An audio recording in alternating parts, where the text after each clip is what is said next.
أشهد أن لا إله إلا الله وحده لا شريك له وأشهد أن محمدا عبده ورسوله أما بعد فأعوذ بالله من الشيطان الرجيم بسم الله الرحمن الرحيم الحمد لله رب العالمين الرحمن الرحيم مالك يوم الدين إياك نعبد وإياك نستعين اهدنا الصراط المستقيم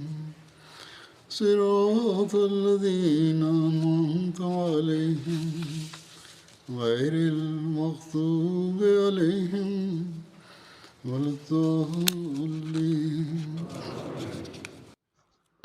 حضرت امیرالمومنین خلیفه پنجم مسیح ایده الله تعالی به نصر عزیز پس از تلاوت تشهد تعوذ و سوره فاتحه فرمودند: این قانون خداوند متعال است که هر که به این دنیا می آید پس از مدتی گذراندن در اینجا در آخر از این دنیا می رود، ولی خوششانس ترین کسانی هستند که خاطرات خوبی از خود به جای می گذارند و برای دیگران انسان مفیدی می باشند.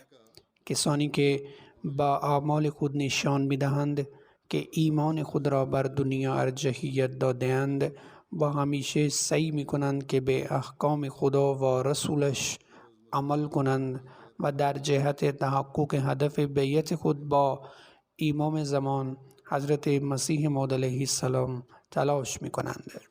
کسانی که واقعا به خلافت احمدیه وفادارند و تمام تلاش خود را برای احقاق حقوق بشریت می کنند و همیشه در راه رسیدن به رضای خداوند متعال می کوشند و همیشه برایشان فقط کلمات تعریف آمیز بر زبان می آیند. اینطور به فرموده پیامبر اکرم صلی الله علیه و آله و سلم بهشت برایشان مقدر می شود. الان من در مورد شخصی صحبت خواهم کرد که سعی کرد زندگی خود را مطابق رضای خداوند متعال بگذراند. من در مورد محترم امة القدوس که دختر حضرت دکتر میر محمد اسماعیل و همسر مرحوم صاحب ساده میرزا وسیم احمد بود صحبت خواهم کرد. او عروس حضرت مسلم موعود رضی الله عنه بود. او با این که در قادیان زندگی می کرد این روزها به دیدار دخترانش در ربوه اومده بود که در سن 96 سالگی دار فانی را ودا گفت. انا لله و انا الیه راجعون. به فضل خداوند متعال او موسیقی بود و به میزان 1.9 کمک کرده. من به جزئیاتی از زندگی او اشاره میکنم. حضرت خلیفه دوم مسیح رضی الله عنه در افتتاحیه جلسه سالانه در سال 1951 نکاح حضرت میرزا وسیم احمد را با ایشان خواند و فرمود: 1951 की जलसा सालाना के इफ्तिताह पर हज़रत ख़लीफ़ा ने हज़रत मिर्ज़ा वसीम अहमद साहब का निकाह इनके साथ पढ़ा और फरमाया कि मैं बाज़ हालात की वजह से به دلیل برخی دلایل من میخواهم دو مراسم نکاح را قبل از جلسه افتتاحی جلسه سالانه اعلام کنم. یکی از این مراسم نکاح او بود و دیگری مراسم نکاح دختر حضرت خلیفه دوم مسیح بود. او گفت: من تنها دو نکاح را اعلام می کنم چون اگر این را از قبل اعلام کرده بودم درخواست‌های زیادی برای اعلام نکاح ارسال می‌شد. اگر تعداد زیادی اعلام نکاح در طی مراسم جلسه سالانه باشد زمان سخنرانی هم کاهش می‌یابد. به هر حال او این دو نکاح را بر موقع جلسه سالانه اعلام فرمود. پسر عموی پدری او سید داود احمد به عنوان وکیل نماینده او منصوب شد. حضرت مسلم موعود رضی الله عنه نیز در اعلامیه عقد فرمودند: من عموما دخترانم را فقط با فدایان زندگی عقد می کنم. امت النصیر با پیر معین الدین ازدواج کرده. هنگام ازدواج به درخواست همسر حضرت دکتر میر محمد اسماعیل، حضرت خلیفه دوم مسیح از طرف دختر در مراسم رخصتانه حضور یافتند. یعنی او در مراسم آوردن عروس از طرف پسرش نیامد، بلکه از طرف دختر شرکت کرده. خداوند متعال سه دختر و یک پسر به آن عطا فرمود. یکی از دختران او امت العلیم در حال حاضر صدر لجنه پاکستان است. او همسر منصور احمد خان وکیل اعلی تحریک جدید است. با توجه به دو دختر دیگر، یکی از آنها امت الکریم همسر سروان مجید است. امت الرؤوف همسر دکتر ابراهیم منیب و امت الکریم همسر ماجد خان است. میرزا کلیم احمد پسرشان است که در امریکا زندگی می کند. یک بار حضرت مسلم موعود رضی الله عنه به میرزا وسیم احمد چنین فرمودند: او برای عروسی آمده بود و چند روزی بود که ازدواج کرده بود. برای همسرش مدارک را تنظیم می کرد تا او را همراه خود ببرد. همانطور که معمولا اتفاق می افتد، روابط بین پاکستان و هند در آن روزها به شدت نوسانات داشت و تنش ها در حال افزایش بودند که حضرت مسلم موعود رضی الله عنه بهش فرمودند: اسناد همسرت به موقع رسیدگی می شود، او را رها کنید و فوراً به قاضیان باز گردید، زیرا حداقل یک نفر از خاندان حضرت مسیح موعود علیه السلام باید در آنجا حضور داشته باشد. فوراً صندلی خود را در هواپیما رزرو کنید. حتی اگر هیچ صندلی در دسترس نیست، ضروری است که بروید. حتی اگر مجبور باشید با یک پرواز چارتر سفر کنید. حضرت مسلم موعود فرمودند: دلیل آن این است که اگر تو نباشی و نتوانی برای قربانی کردن الگو قرار دهید، مردم چگونه قربانی می کنند؟ در حالی که این قربانی توسط میرزا وسیم احمد قربانی امت القدوس صاحبزادی نیز بود. زمان تکمیل مدارک مشخص نبود و شرایط سخت بود و می توانست بدتر هم شود. اما دستور خلیفه وقت بود و با کمال خرسندی شوهرش را ودا گفت و دین خود را بر دنیا برتری داد. حضرت مسلم موعود به منظور ودا با میاں وسیم احمد در فرودگاه لاهور حضور داشتند. دکتر حشمت الله گفت: حضرت خلیفه دوم مسیح در فرودگاه ایستاده بودند، به طور مداوم به هواپیما نگاه می‌کردند و تا زمانی که از دید او خارج شد و ناپدید شد دعا می‌کردند. بعد که مدارک همسرش تکمیل شد گفت: 1 سال بعد از ازدواجم قرار بود به قادیان بروم. حضرت مسلم موعود مخصوصاً به من توصیه کردند که در خانه‌ام ناصر بمانم، که حضرت مسیح موعود علیه السلام در خانه ام ناصر بمانم که حضرت مسیح موعود علیه السلام اغلب به آنجا می رفتند و در صحن آن سخنرانی می کردند. صاحبزادی امت القدوس پس از نقل مکان به قادیان نقش حیاتی در جمع‌آوری، سازماندهی و آرامش زنان جامع از جمله همسران و فرزندان درویشان ایفا کردند. در نتیجه زنان آنجا احساس راحتی می کردند.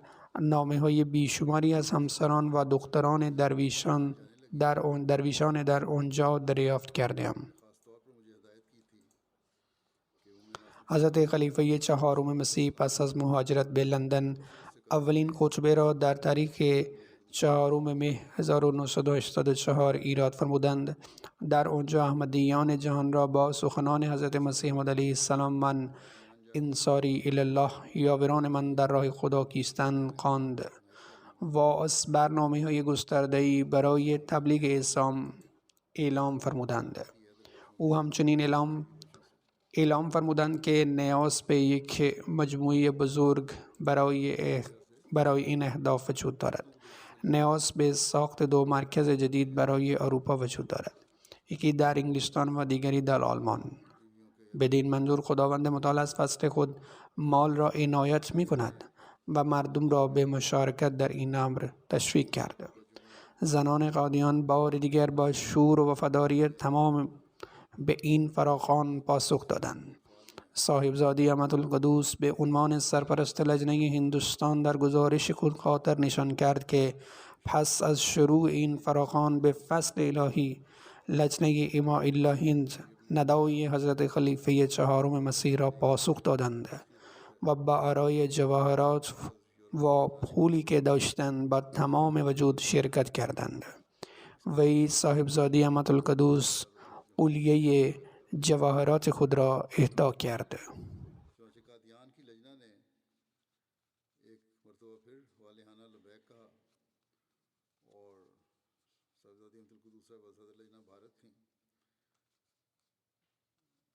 اپنی رپورٹ میں انہوں نے تحریر کیا کہ اللہ تعالیٰ کے فضل سے لجنہ معاملہ بھارت از میان اعضای لجنه هند اولین وعده هایی که به حضرت خلیفه چهارم مسیح فرستاده شد مربوط به لجنه قادیان بود.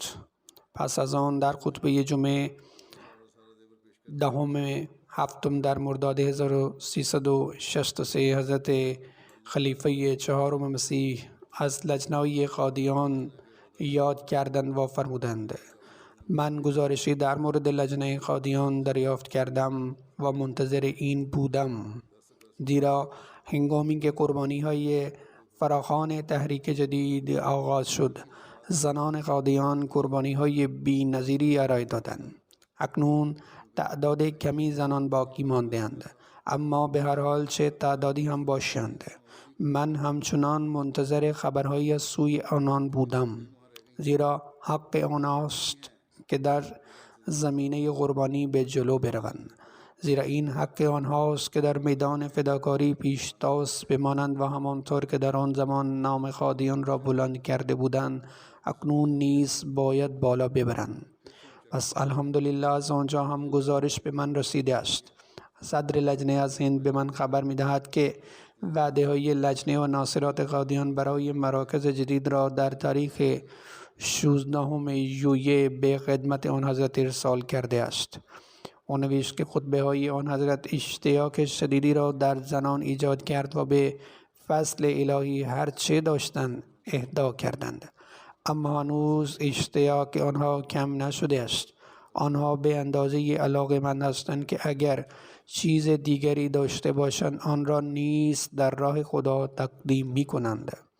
این نامه‌ای بود که صاحبزاده احمد القدوس به حضرت خلیفه چهارم مسیح فرستاد.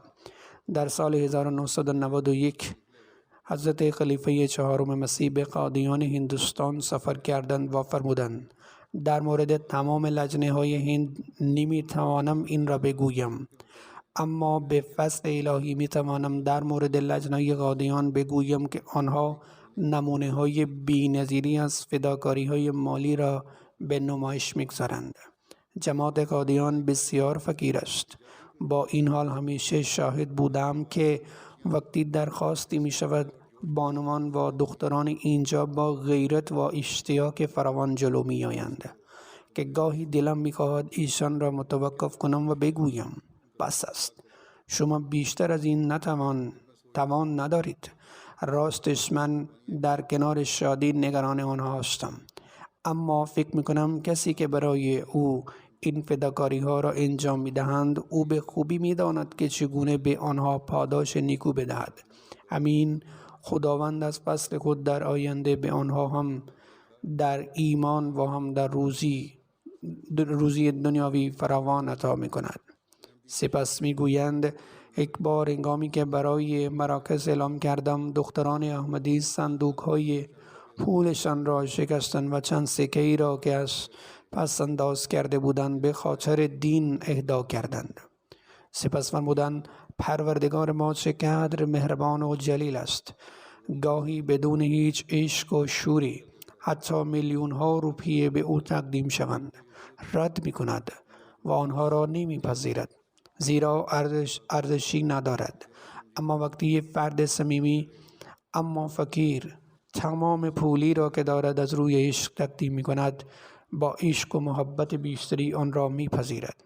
همینطور که شما هدایایی را از عزیزانتان می پذیرید و آنها را عزیز می دانید، خداوند نیز راههایی برای عزیز نگه داشتن چیزها دارد.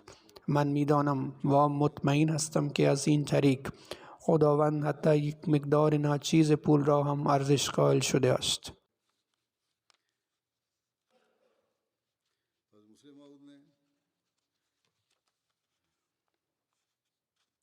उनको जब कादियान भिजवाया तो ये भी नसीहत फरमाई थी कि लजना की जमातों को इकट्ठा करना है.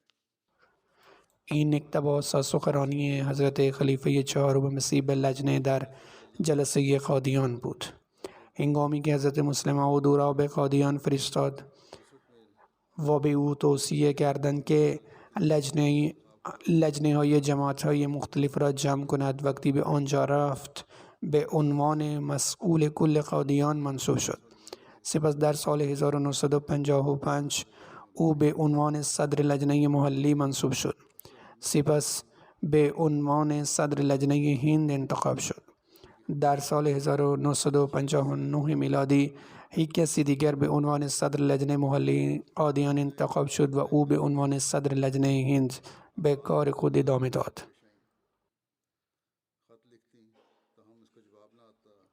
به فضل الهی تا سال 1999 میلادی در این سمت به خدمت ادامه داد و پس از آن به عنوان عضو افتخاری باقی ماند. در طول دوره خدمت او همچنین به جماعت‌های مختلف در سراسر هند سفر کرد و بنابراین سالهای خدمت او 46 سال است. هنگام سازماندهی وظایف لجنه در ابتدا مشکلات زیادی وجود داشتند. او نامه می نوشت ولی در ابتدا پاسخی دریافت نمی کرد. سپس به آدرس صاحبزاده میرزا وسیم احمد نوشت. از این طریق به تدریج جماعت‌های محلی را در آنجا متحد کرد. زبان‌های محلی بسیاری در هند وجود دارند. بسیاری از نامه‌های دریافتی او به زبان‌های مختلف نوشته شده بودند و این نیز چالش دیگری بود. از این رو این نامه‌ها با کمک مبلغان محلی ترجمه می‌شد. او با همراه با میرزا وسیم احمد را در گردش به جماعت‌های دور افتاده آغاز کرد.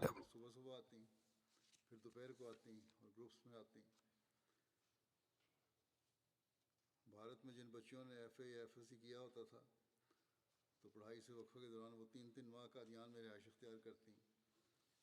इनकी बेटी कहती हैं कि हमारी उम्मीद हम सुबह در بازدید به جماعت‌های دور افتاده آغاز کرد. اینطور او شاخه‌های مختلف محلی جماعت را سازماندهی کرد که پس از تقسیم به کمک زیادی نیاز داشتند.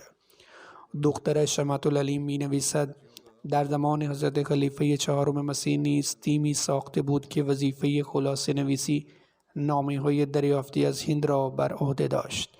خود آن حضرت خلاصه ها را دریافت می کرد و از این کار بسیار خوشنود بود. او خدمات بزرگی در این زمینه قرآن انجام داد. او قرآن کریم را به بیش از 250 دختر در قادیان تدریس کرد. دختران مدرسه دسته می آمدند تا قرآن را بیاموزند. اول صبح زود و بعد از ظهر در هند. برخی از دخترانی که دیپلم خود را به پایان رسانده بودند می آمدند تا 3 ماه در طول تعطیلات مدرسه در قادیان بمانند. دخترش ادامه می گوید एक अच्छी बीवी थी, हर वक्त साथ देने वाली, मुश्किल वक्त में साथ खड़ी होने वाली, कभी किसी चीज़ की डिमांड नहीं की, जो भी गुजारा मिलता इनके खामद की तरफ से या उसी की तरफ से खुशी से उसी में गुजारा करती। مادر ما صبح بعد از ظهر و عصر به آن دختران ترجمه قرآن را آموزش میداد. او توانست اعضای لجنه را به طور کامل سازماندهی کند. او به دیگران یاد داد که چگونه با قدرت زیادی کار کنند. او از طریق حکایات با خلافت رابطه برقرار کرد و با شنیدن این حکایات دختران و زنان در پیوند خود با خلافت رشد می کردند. مهمان نوازی از مهمانان یکی از ویژگی‌های بارز او بود. دخترش در ادامه می گوید او همیشه از پدر ما حمایت می کرد. آنها در شرایط بسیار بدی زندگی کردند. نهار فقط عدس داشتیم و پدرمان یک گاو برای شیر نگه داشته بود.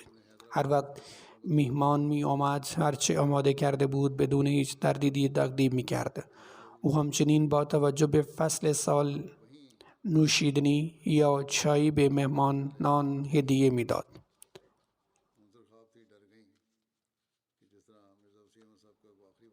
تقدیم می کرد. پس از آن شرایط آنها بهتر شد، به مهمانان غذا داد. مردم با در نظر گرفتن خانه خود به اینجا می آمدند. او همسر خوبی بود.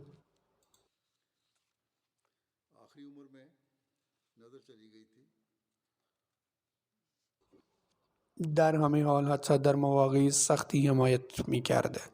او هرگز خواسته ای نداشت. با کمال میل با هر بودجه‌ای که توسط شوهرش میاں وسیم احمد به او داده میشد زندگی میکرد. در نتیجه خداوند متعال به آن مال برکات فوق‌العاده‌ای میبخشد. او پاکیزه و منظم بود. دخترش میگوید وقتی میرزا وسیم احمد از دنیا رفت مادرم در خواب دید که به سفر آخر میرود. گویا خودش هم آماده رفتن است. حضرت خلیفه سوم مسیح در خواب به نزد او آمد و گفت که ویزای او هنوز نیامده است. از این رو به لطف خداوند متعال حتی پس از آن خواب مدت زیادی زنده ماند.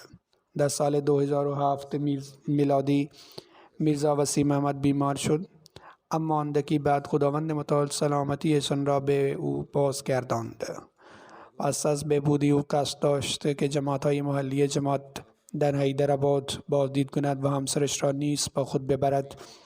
در طی این سفر رحمت القدوس آن رویا را دید و می ترسید که شاید این لحظات نهایی میرزا وسیم احمد باشد، ولی در آن زمان او سالم و خوب بود. اما او اصرار داشت که آنها به قادیان برگردند. پس از بازگشت به قادیان بار دیگر بیمار شد و در طی این بیماری درگذشت. در سالهای اخیر زندگیش بینایی خود را از دست داده بود.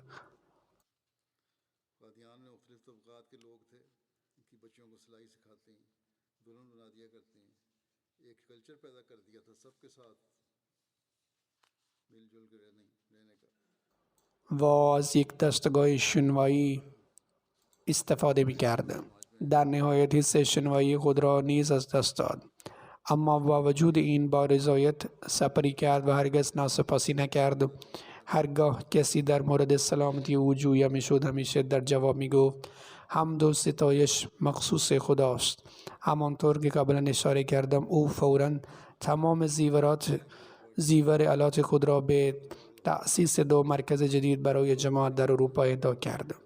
هر فراخوانی که توسط خلیفه زمان آغاز می شد اولین مشارکت کنندگان از قادیان همیشه میرزا وسیم احمد و همسرش بودند.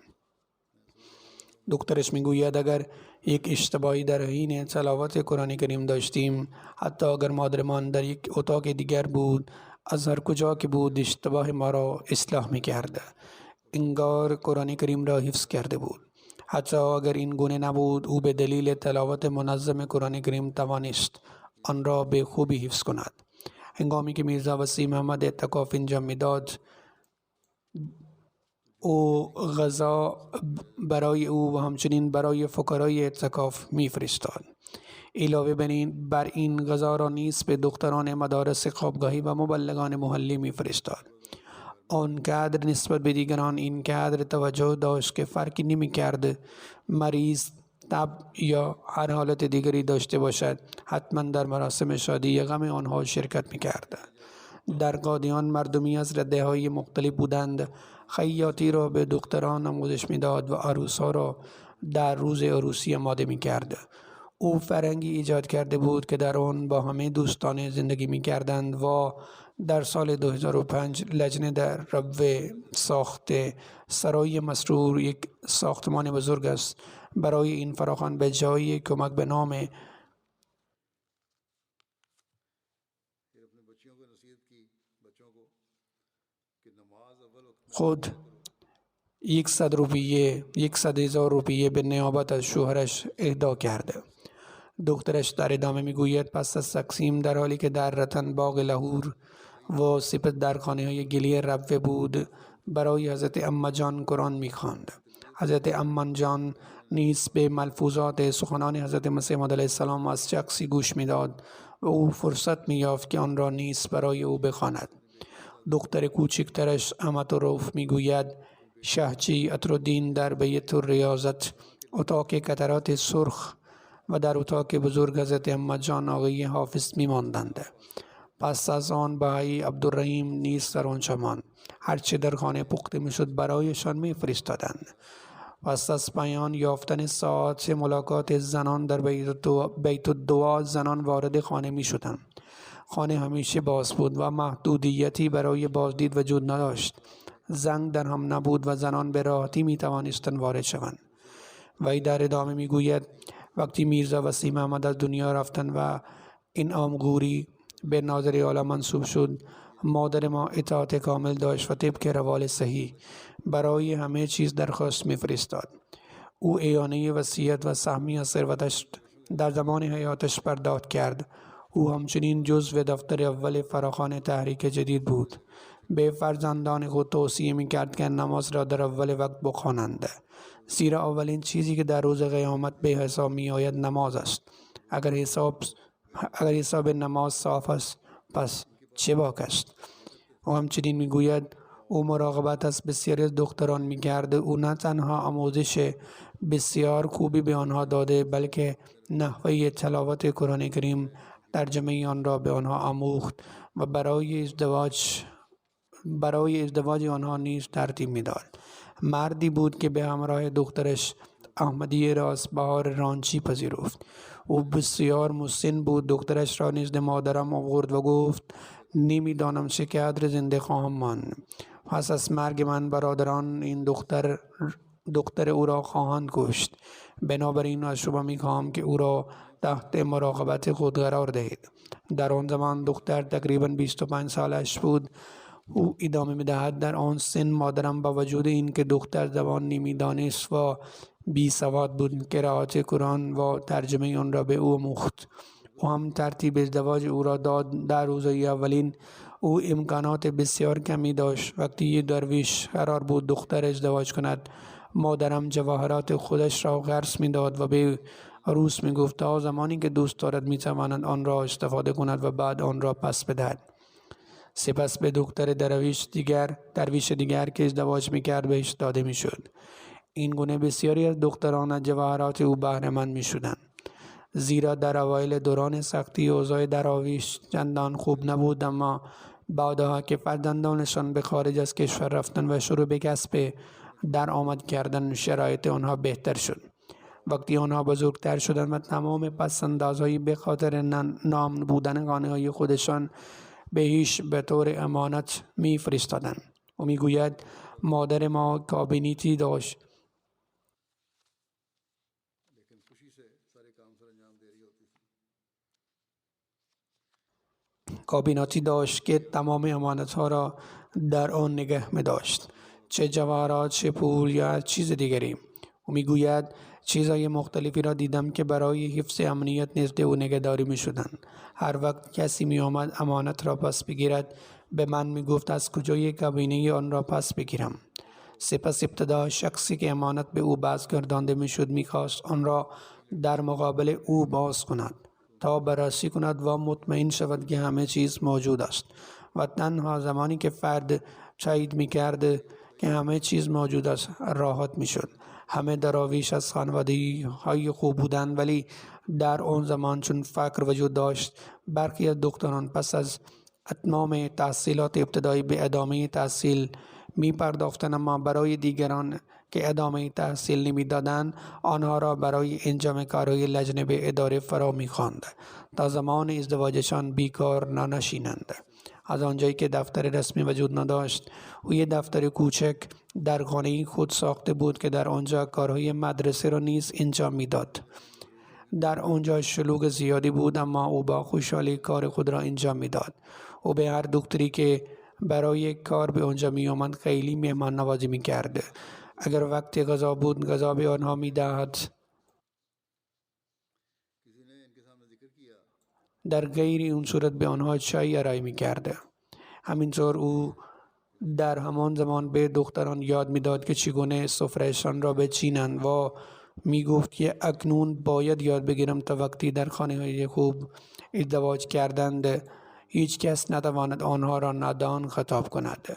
این میزان نگرانی او برای این دختران بود و وقتی بسیاری از آن دختران در خانه های ازدواج کردن به لطف آموزشی او مشکلی نداشتند. بسیاری از زنان و دختران ذکر کردند که این نحوه تربیت آنها توسط بوده است و به همین دلیل مشکلی در سازگاری با همسر خود نداشتند. او همچنین لباس و هدایای عروس را به دست خود تهیه می‌کرد. روز عید خودش به خانه بیوی‌های دراویش می‌رفت تا به آنها عیدی بدهد. میرزا وسیم احمد نیز با او می‌رفتند، اما اگر نمی‌توانستند برود خودش می‌رفت. او می‌گوید شخصی به او اشاره کرد که شخصی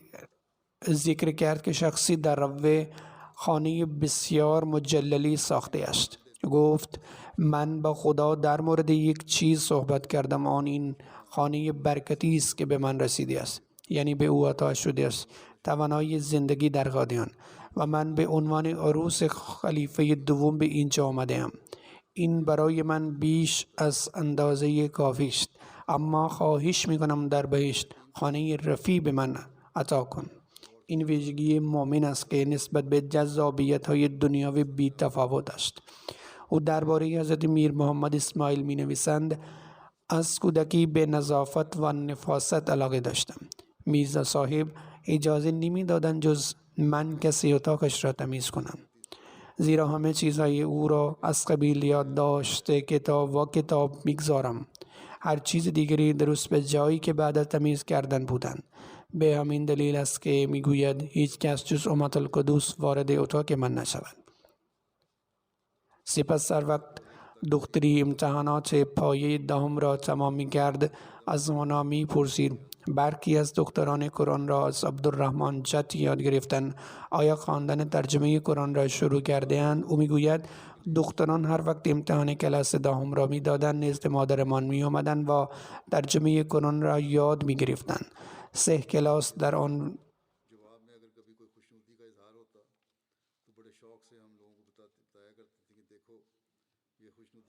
آنجا برگزار می شد و او در عرض 3 سال کل ترجمه قرآن کریم را به آنها آموزش می داد و در کنار آن دستور زبان را نیز به آنها آموزش می داد. خیلی ها زنان و دختران برای من نامه نوشتند که او به آنها فقه هم می آموخت. او علاقه زیادی به تدریس کل قرآن داشت و اطمینان می داد که هیچ دختری بدون فرا گرفتن قرآن ترک نکند. او در تهجد هم منظم بود و در بیماری آخرش تا زمانی که به شدت بیمار می شد بازم نگران بود که به موقع از خواب بیدار شود و در نماز تهجد بخواند تا زمانی که توانایی داشت. روز خود را می گرفت، مخصوصا در ماه رمضان برای نماز تراویح به مسجد می رفت. باقی اوقات در خانه نماز می خواند، اما در ماه رمضان مخصوصا برای نماز به مسجد می رفت.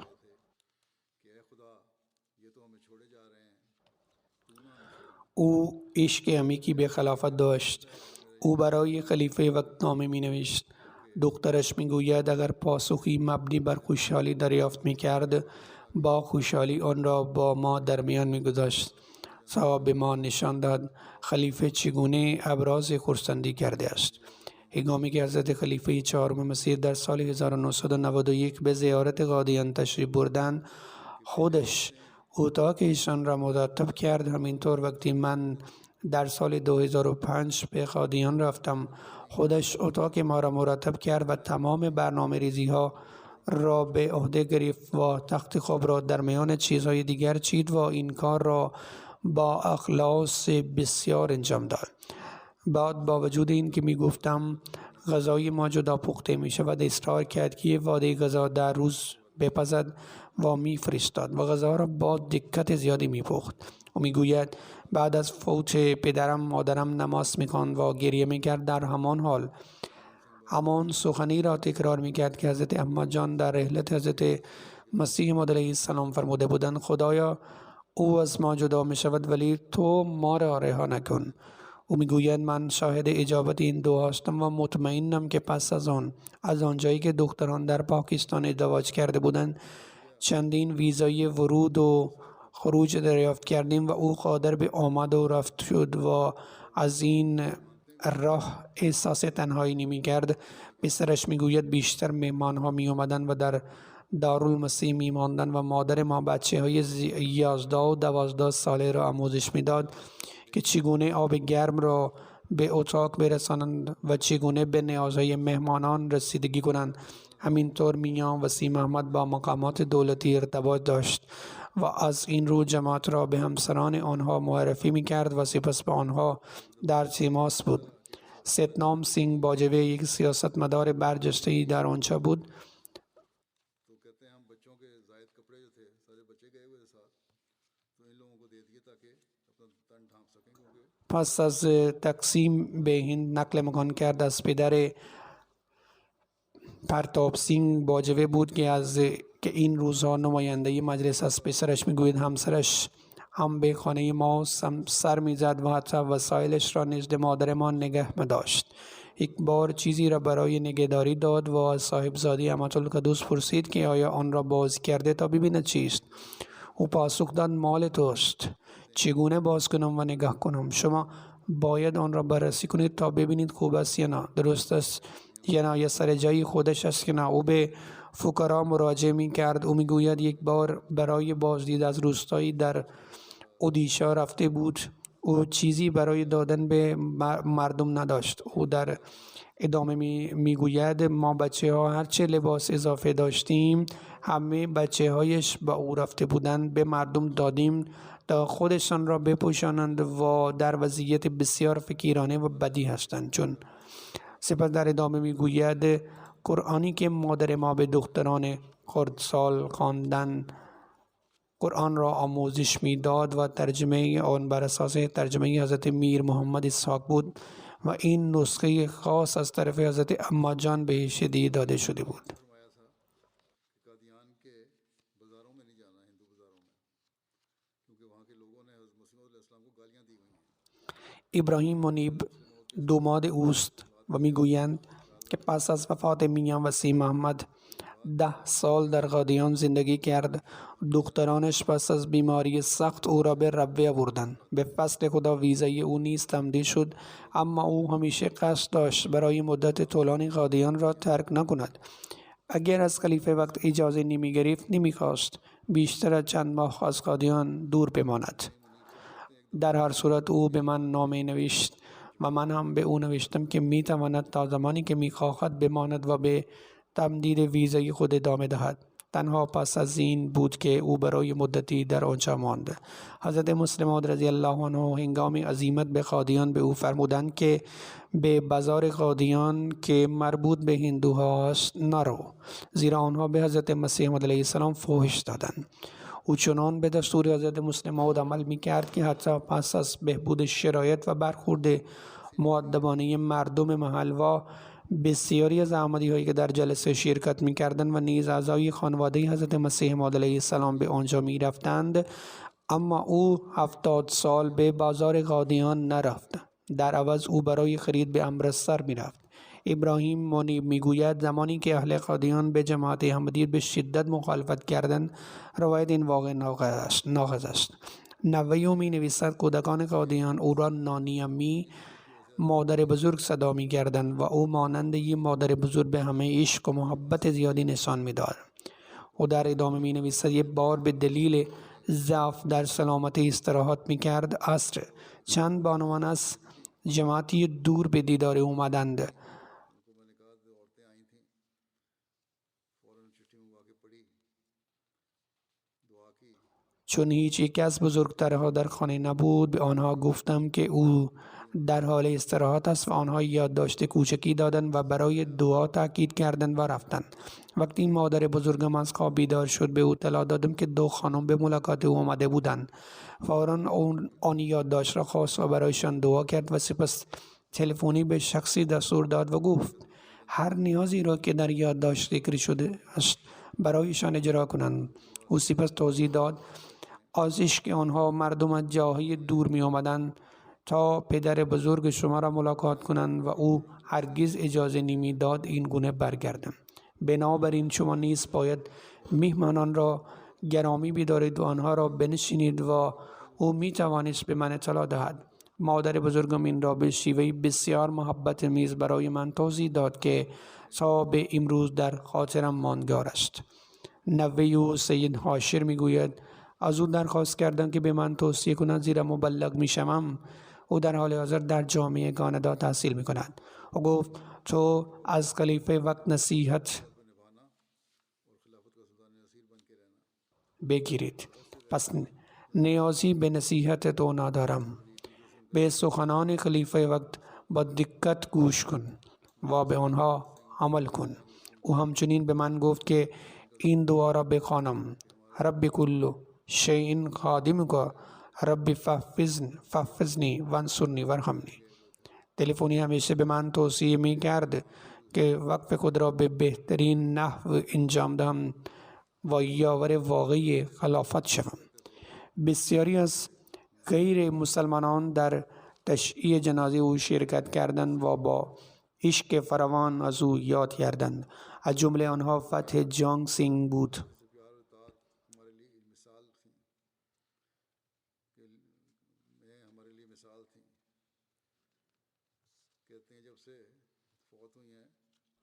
که یکی از اعضای سابق مجلس پنجاب است و یادآور شد که دوران کودکی آنها در خانه و سرپرستی او سپری شده است و همچنین برای دریافت جسد به مرز واگا رفت.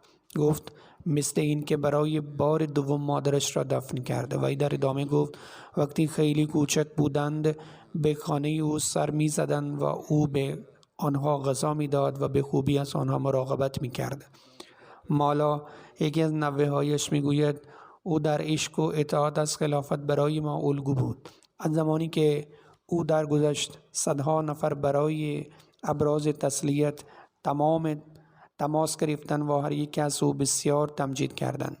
او نیز مدتی در قادیان ماند و میگوید متوجه شدم که اهل قادیان او را بسیار دوست داشتند و او نیز به آنها علاقه زیادی داشت. او همچنین اشاره کرد که زمانی که قرار بود در سال 2008 به قادیان سفر کنم اما به دلیل شرایط آن زمان تور لغو شد و من از دهلی برگشتم و او بسیار ناراحت بود زیرا نمی‌دانست آیا فرصت ملاقات خواهد داشت یا خیر. عابد خان که در اینجا در بریتانیا زندگی می‌کند و شوهر نوه‌اش است میگوید او با رفتار مثال زدنی خود نشان داد که چگونه باید وقف خود را ادا کرد. او روحیه بسیار مهربانی داشت اما یک بار دیدم که او با لحنی بسیار خشن صحبت می‌کند. عروسی دختر محلی در قادیان بود که او یعنی صاحبزاده احمد القدوس حالش خوب نشد و سردرد بسیاری شدیدی داشت. نوه‌اش با دیدن سلامتی او به پیشنهاد دادند که عذر خواهی کند و به جای آن استراحت کند، اما او پاسخ داد مالا من حتما در عروسی شرکت خواهم کرده. تو از رابطه من با قوم قادیان خبر نداری. عقیل فتح همسر دکتر بشیر احمد ناصر درویش قادیان میگوید از طریق سازمان ناصرات و لجنه همسران و دختران دراویش قادیان را همیشه راهنمایی می‌کرد. او در انجام امور اداری بسیار ماهر بود. در حین کار با او میتوان عشق، محبت، حمایت، احترام و افتخار او را احساس کرد. او همیشه مایل بود آموزش نقشا و مسئولیت‌های مختلف را به نسل آینده منتقل کند. او فردی بسیار مطمئن و منظم بود. هر کاری که او انجام میداد به شیوهی بسیار زیبا انجام میداد. قرآن را همراه با ترجمه آن به ما آموخت و فکر را نیز به ما آموخت. زنان جوانی که توسط او تربیت شده‌اند اکنون در نقاط مختلف جهان هستند و در هر کجا که هستند به جماعت خدمت می‌کنند. بشرا مبارک از حیدرآباد دکن میگوید ما رابطه خانوادگی بسیار قوی با آنها داشتیم. به مناسبت جلسه تا نیمه های شب می ایستاد و شخصا پذیرایی از مهمانان را می گرفت و غذا و نوشیدنی و آسایش آنها را تأمین کرد. او می گفت که آنها مهمانان حضرت مسیح موعود علیه السلام هستند و ما باید مراقب آنها باشیم. او تمام جزئیات را می دید. همینطور ساجد تنویر همسر خالد الدین می گوید او برای همه اعضای لجنه هند مانند مادر بود. हर छोटी छोटी चीज़ का जायज़ा लेती। इसी तरह साजिदा तनवीर साहिबा همانطور که شیرخوار را با انگشت در آغوش می‌گیرد و تمام آداب و اخلاق اولیه را می‌آموزد، حضرت آپا جان نیز همین گونه بود. آن مرحوم در هر لحظه از زندگیمان مراقبت تربیت اخلاقی تربیت ما بود و من و فرزندانم همیشه برای قدردان او خواهیم بود. نامه‌های بیشماری از بانوان قادیان، تمام آنان زنانی که او با آنها ارتباط داشت دریافت کردم. همینطور فرزندان همه کسانی که مدت هاست در قادیان زندگی می کنند نوشته‌اند که او آنها را مانند یک مادر بزرگ कि उन्होंने हमें एक माँ की तरह पाला। खिलाफत से ताल्लुक़ का इनके बच्चों ने भी जिक्र किया, जैसा कि मैंने बयान किया। یک مادر بزرگ رفتار کرده است. فرزندانشان نیز به پیوند او با خلافت اشاره کردند.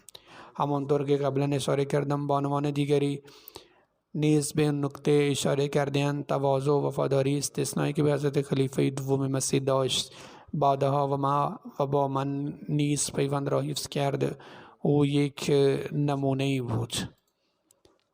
وقتی اینجا با من ملاقات کرد با نهایت احترام و مؤدبانه با من ملاقات کرد. زمانی که در سال 2005 به قادیان رفتم او نسبت به پذیرایی از مهمانان اهمیت زیادی نشان داد. علاوه بر این در هر ملاقات شادی از چهره او مشهود بود. در سال 2005 با وجود بد سلامتی وقتی من در حال عزیمت بودم او از قادیان به دهلی آمد. خداوند متعال مقام و منزلت او را بالا ببرد و فرزندانش را در انجام اعمال نیک او قرار دهد. خداوند به مردم قادیان توفیق دهد که همان عشقی را که او نسبت به مردم قادیان داشت به یکدیگر نشان دهند. در حال حاضر دیگر هیچ نسبت خونی از حضرت مسیح موعود علیه السلام ساکن قادیان وجود ندارد. خداوند متعال چنین شرایطی را ایجاد کند که این نفر از خانواده به آنجا برود. خداوند متعال به مقام آن مرحوم عنایت فرماید. اینجا تشییع جنازی دیگری رسیده است. مراسم تشییع جنازه محمد ارشد احمدی از بریتانیا است. او اخیر در سن 71 سالگی دار فانی را ودا گفت. انا لله و انا الیه راجعون. ما از آن خدا هستیم و به سوی او باز می گردیم. او فرزند یوسف احمدی از نیروبی بود که حضرت مسیح موعود علیه السلام را پذیرفت و بیعت کرد. او پسر یا نوی بود ولی او از نسل یوسف احمدی بود که با حضرت مسیح موعود علیه السلام بیعت کرد. او در سن 15 سالگی از نیروبی به انگلستان آمد با امت البصیر که دختر حضرت خلیفه صلاح الدین و نوی حضرت دکتر خلیفه رشید الدین که از اصحاب حضرت مسیح موعود علیه السلام بود ازدواج کرد. به فضل خداوند متعال موسی بود. او به غیر از همسرش 2 پسر و 1 دختر از خود به جای گذاشته است. او ارتباط قوی با جماعت داشت. در هر کجا که زندگی می‌کرد به نوعی به جماعت خدمت کرد. در خدام احمدیه به عنوان محتمم خدمت کرد. او بیش از 20 سال به عنوان وزیر ملی به عنوان مسئول ملی اشاعت برای بریتانیا خدمت کرد. گرایش روشنفکری داشت. زمانی که سلمان رشدی به دستور و راهنمایی حضرت خلیفه 4 مسیح کتابی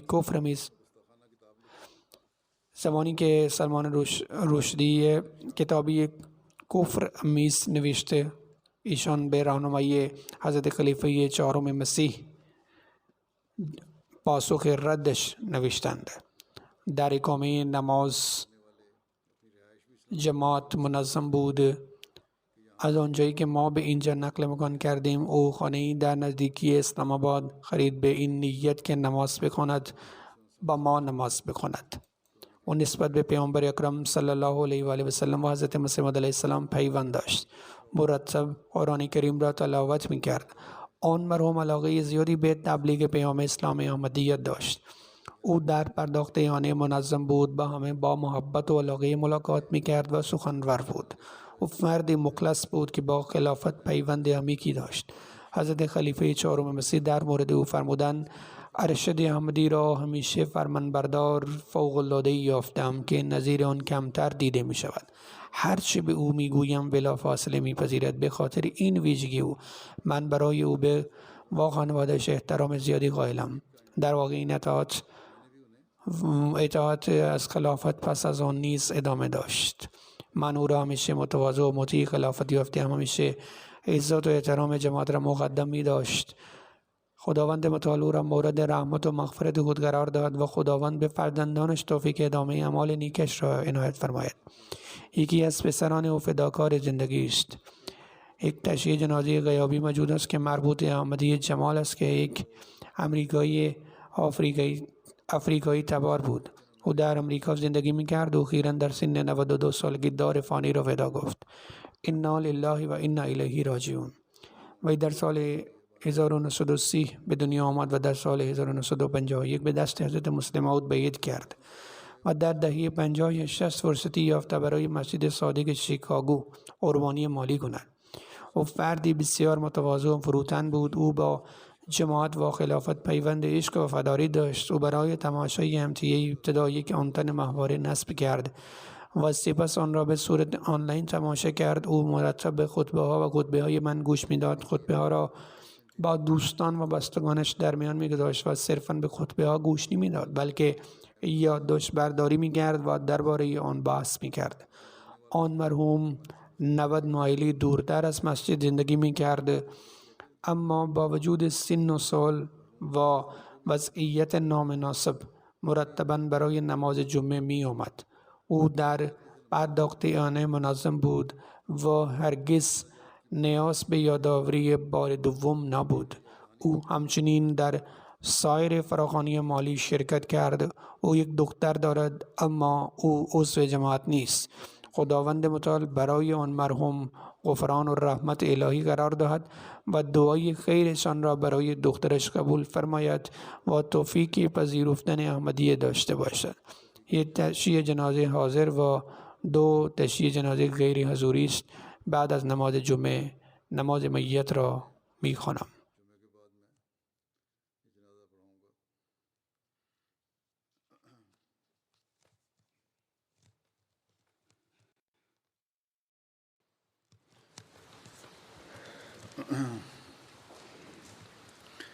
الحمد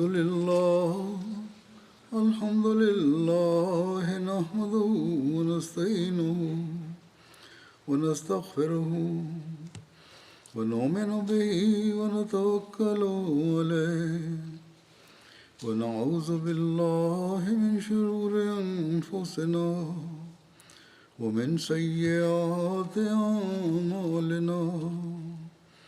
من يهده الله فلا مضل له ومن يضلل فلا هادي له ونشهد أن لا إله إلا الله ونشهد أن محمدا عبده ورسوله. عباد الله رحمكم الله إن الله يأمر بالعدل والإحسان وإيتاء ذي القربى وينهى عن الفحشاء والمنكر والبغي يعظكم لعلكم تذكرون. اذكروا الله يذكركم وادعوه يستجب لكم ولذكر الله أكبر.